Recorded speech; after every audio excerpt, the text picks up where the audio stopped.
வீரகேசரி பத்திரிகையில் 36,178 ஆசிரியர் வெற்றிடங்கள் சபையில் பிரதமர் தகவல் என்பதாக அந்த செய்திக்கு இன்றைய தினம் வீரகேசரி பத்திரிகை தலைப்பெற்றுவது நாங்கள் காணலாம். அதே போல இன்றைய தமிழன் பத்திரிகையில் தேசிய பாடசாலைகளில் 36,178 ஆசிரியர் வெற்றிடங்கள் பிரதமர் அரணி சபையில் தகவல் என்பதாக அந்த செய்திக்கு தலைப்பிடப்பட்டிருப்பதை நாங்கள் காணக்கூடியதாக இருக்கிறது.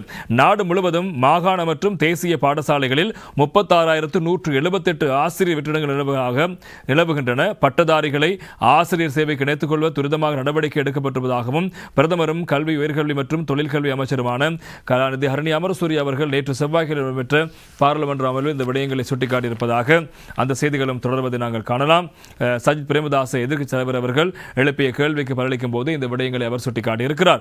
நாடு முழுவதும் 2025 மே 31ஆம் தேதியளவில் பாடசாலைகள் நிலவிய ஆசிரியர் வெற்றிடங்களை கமைய தேசிய பாடசாலைகளில் 1,501 வெற்றிடங்கள் காணப்பட்டன.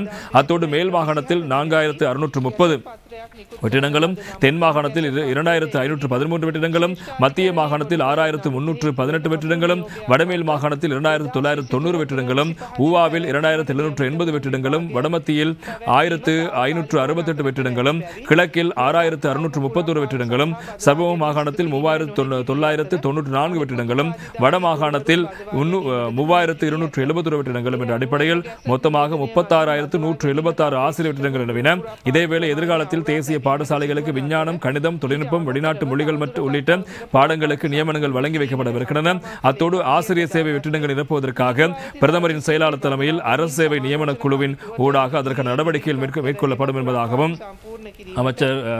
கல்வி அமைச்சரும் பிரதமருமான கலாநிதி ஹரணி அமரசூரிய அவர்கள் நேற்று பார்லிமென்ட் தெரிவித்த கருத்துக்களும் முக்கியமான செய்திகளாக இடம்பெடுத்திருப்பதை நாங்கள் காணக்கூடியதாக இருக்கிறது.